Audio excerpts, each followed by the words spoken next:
You're welcome back. It's still Voice of People Television, and of course, this is VOP This Morning, and we're going straight to the newspapers this morning. Joining us to analyze front pages of the newspaper this morning is Mr. Aki Fatunke. He's an economist and communication consultant. Thank you so much for joining us, Mr. Fatunke. Thank you. Thank you. Thank you. Thank you. I wanted to say I like the twinkle in your eyes. Oh, and the smile on your lips. Twinkle, twinkle, and little something star. tells me it's going to be a good conversation. Twinkle, twinkle, little. I hope we still have stars in the firmament. Yes, we Nigeria. do. Yes, we do. All right, let's go straight to the newspapers. We'll begin with the Daily Independent with a very interesting, banner headline this morning. I couldn't help, laughing over this headline. So the banner headline there reads, "Wound-licking Labour dumps fight to reverse electricity tariff hike." Yes, that's it. And then other headlines there reads, "Stakeholders see banks losing battle to tame fraud inside abuse. Our refinery is getting repeated orders from abroad." This is according to Dangote. High Chief Dr. Government Owaizidi. Okay, that's more of a private issue there. So that's about it from the front page of the Daily Independent this morning. Mr. Fatunke, would you like to chime in on any of this? Yes, on the main headline about labor. The wound-licking labor. They said. I'm careful to use that adjective, but I think what is leaking is the whole firmament. We are talking about talking little start just now.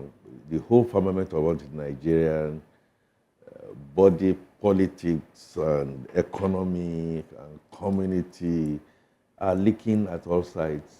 But do you think the Labour was fair to have dumped the fight against electricity tariff hike? No. Which is biting very hard, increased by 330%, whereas their the minimum wage was only increased by over 100%. Perhaps that's why they give them the head. I want to be very careful to come to that conclusion. It may have shown in there. I will be surprised if a functional labor will not look at a whole holistic aspect, because the electricity tariff that we are talking about, well, basically it's not only labor that is complaining. I will be personally surprised if they will let down their gauntlet on that score, because whatever it is, the minimum wage that states will eventually get to, I hope, I believe that everybody will be looking at the ceiling of 70,000, including SMEs, including households. It's going to affect them. So anyway. With this fight dumping now, what do you think this will portend for Nigerians going forward? I cannot see how this is going to be done. In any case, so let's come to brass tacks here. I'm not sure that labor is supposed to be our Umutu Sizwe, the armed wing of the ANC that we have in South Africa. So labor have gone to try to do whatever it is that they want to do. I think the battle is ours collectively as Nigerians, as NGOs, as households, and we also have the power of our votes at critical times. Hopefully we'll be getting more into elections even before the real elections, the big elephant in the room, whether it's local government, whether it's at staged elections at some national levels, whether it's going to be at, let me interrupt you there. Let me just ask, do you think the 3-year cycle now is any consolation, really, as against 5 years? 5 years. I think so. You think it's a consolation? I think so. Even if it is 4 years, anything less than 5 years, is some kind of consolation. But the consolation will not then come if you can live the promise. Is Nigeria capable of living that promise? When it comes to labor issues, I have had to follow labor issues. I've been, participating over time.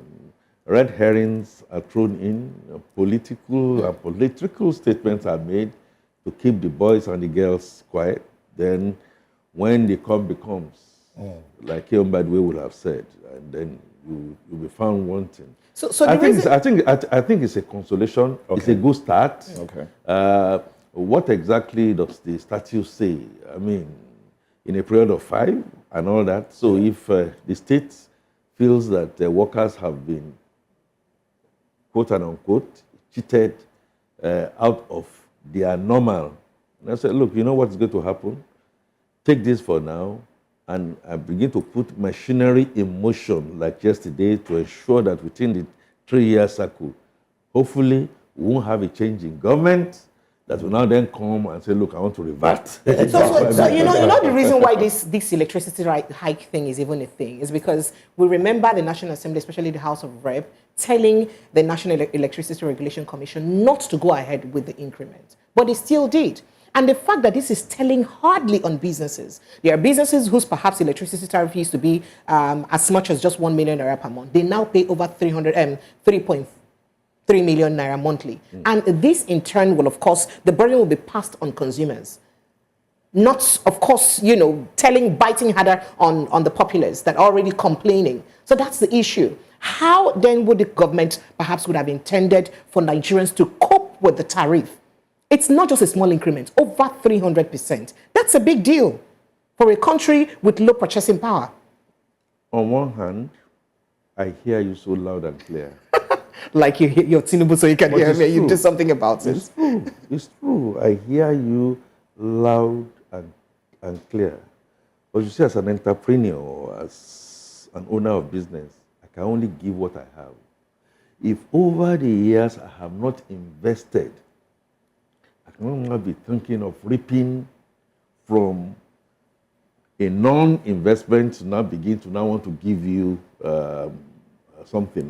No. So do we now tax people who don't have? Because this is like taxing people who barely have a job. You've not created jobs for them, but you're taxing them. I am careful to say to you that like a father, you can put your correction to it. Like a father that has not been responsible over time, has not saved for the rainy day, has not invested, has eaten his bread, not cake now, has eaten his bread before baking over time. Now it comes like a prodigal to you and says, look, this is what I have. Now, 2 options. You want to throw him out, you want to kill him. Even if you did that, does that solve or resolve any problem? So on one hand, what I see is that sector has been greatly mismanaged over time, 16 years plus. So we are now at the throes of wanting to now then rejig, just like oil and gas. We are trying to now rejig, only for us to now then find out that, hey, the grass is going to suffer. But I also hear you that when a father comes back home, dejected, prodigal, he's sober. And that soberness is not what we are, I guess we are seeing. We are not seeing that soberness, whereas you and I, maybe Moses and David are really facing the brunt. Why did you remove me from the equation? Because I see a lot of squint and light in your life. Okay, let's move away from this paper. I would have loved you to react to something, but because of time, let me lump it with the headline from the Punch newspaper. The bold display there by Tom Polo of Tantita, thanking the president for the appointment of DD Esther Wilson Jack as the head of the civil service of the Federation. A political statement, some would say. A political act. Let's not forget, when the president said he wasn't intending to celebrate his birthday, Tom Polo of Tantita went ahead, splashed it all over the papers, all of our different papers actually, celebrating the president. Oh well, that can also be found on the Punch newspaper. Yes, that's it, from the Guardian or the Daily Independent? The Daily Independent. That's it, from the Daily Independent. It's also on the Punch. Okay, so this is from the Punch newspaper actually. Now, on top of, right beside the nameplate, inferior fuel, FG demands Dangote refinery's diesel report, orders new test. I would think there are a lot of other pressing issues in Nigeria. as against thanking the president for the appointment of Esther Wilson Jack. But that took the cover pages. That took the cover page. Am I a hater? I wanted to say that as I said, All right then. Not really somebody's tease. Well, let's move away. You may respond to that if you feel the need to. But let's go to the Guardian newspaper now. There's a very bold headline there. Economy faces threats with 1.4 million BPD crude output.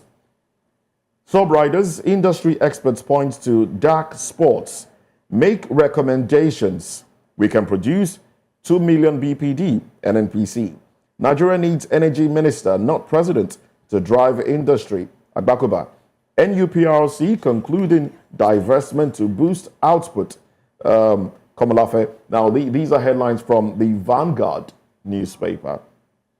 All right, now, right beside that headline, Zenith Bank retains top spot as #1 bank in Tier 1 capital. U.S. election, why Biden withdrew from presidential race.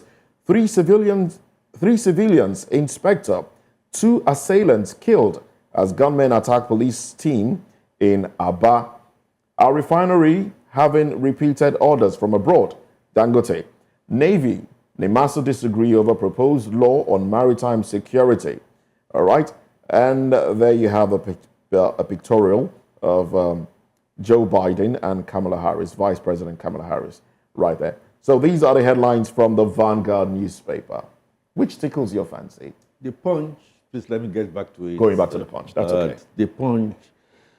Moses, my challenge is that we are not matured, whether from the home front, from the politics, from community to governance. Which are you reacting to? I will not do what Ntompolo has done. It's absolutely unnecessary. Okay, but then, what do I know?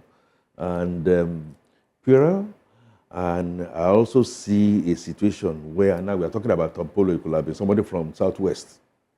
It could have been somebody from Southeast. It could have been somebody from North. Then you come and do a wrap round and begin to... you don't think it speaks to the fact that it's a non-Southwesterner that has been appointed, saying that a Southwesterner just left that position? I repeat that it is puerile. It does not help the person that has been appointed, who is going into the shaky waters of civil service with all the banana peels, thanking Mr. President for what? What exactly has Mr. President done that is a plus for the South-South? But people are already accusing this president of nepotism, like they did accuse Buhari. So if he goes out of his way to employ someone, appoint someone who's not within his, immediate environment, shouldn't it be a plus? Okay, so and the plus is now going to in front of newspapers to be doing. He paid his money. I think that is wasteful. I think it's not helpful, and it's not even helpful. We must get out of this. Well, Punch is going to make their money from there, but I will not even read the whole thing. It tells you how we found ourselves in dungeon. Going back to much more serious matters, I dare say, will be a statement credited to Mr. Olisa Agbakoba. Oh, yes, from the Vanguard, yes. My mind, and that we need a minister to drive energy, a minister in the energy sector to drive the industry. Absolute truism. President Bola Tinubu, like perhaps others before him, has no business, and I'm saying it with all sense of responsibility, being the Minister of Oil and Gas. Not make sense. It's a political statement that started, since the time of Obasanjo, and now we have found ourselves in deep hole. So, Mr. Agbakoba is right.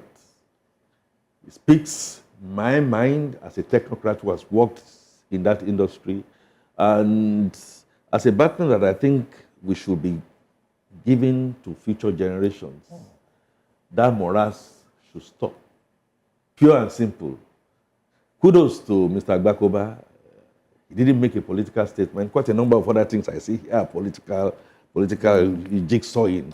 But he spoke straight truth to power, and that is exactly my take. The other stories that you've mentioned will be neither here or there, Dangote or no Dangote testing. Well, we'll get into that one in the course of time. Yes, part of our conversation. All right, let's just get to another paper quickly, and we'll be looking at the Guardian newspaper, where the banner headline here reads, MPC, costly policy trade-off as FX crisis, minimum wage, stir fresh challenge.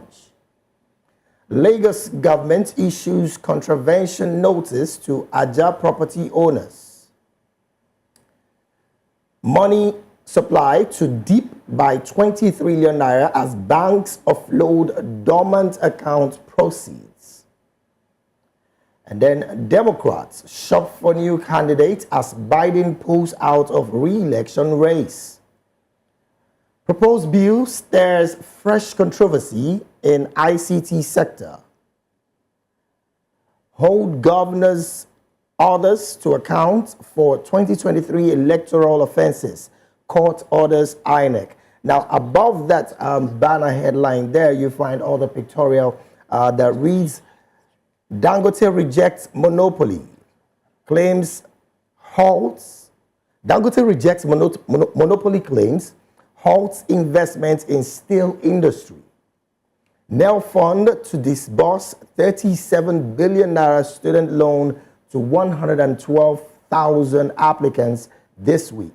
And then the final headline there, students fake abduction to resist UTME, says JAM. What an interesting headline there. Mr. Akin, which would you want to react to? Let me go to just one aspect outside very, very quickly, the U.S. elections. I like to say with my hand to my chest that I'm proud of my president, President Bola Ahmed Tinubu, amongst other leaders, was quick enough to make the correct statements after alleged, real shooting,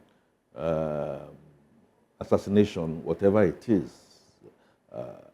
That statement was a clincher. It needs to go on in there. So whoever wins the election, I want to believe that at the end of the day, Nigeria as a non-aligned is well poised. The other aspects of the news about economy, it has to be about the economy. Right. We are still tottering, we are still not there yet.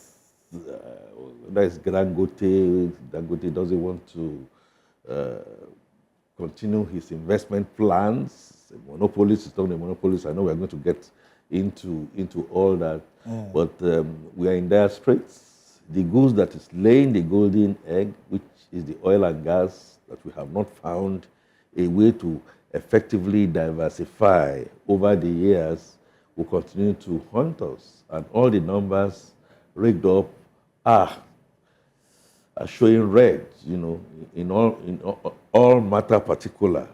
So I think we need to come back and begin to build, to rebuild, and rebuild Nigeria. Building we shall, and unfortunately, I would have also loved to get your response to the student who faked an abduction to receipt UTME. One wonders, what kind of children are we raising now?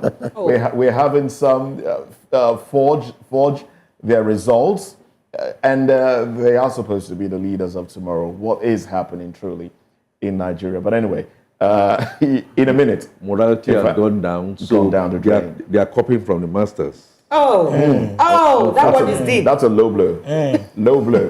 Oh, well, that's how we wrap up newspaper review. We will take a break. When we come back from that break, we'll be looking at the alleged high sulfur diesel Dangote offers to sell. Well, the allegation of high sulfur diesel from Dangote refineries, and Dangote also offering to sell the refinery for a specified amount. Well, let's talk about this conversation when we come back.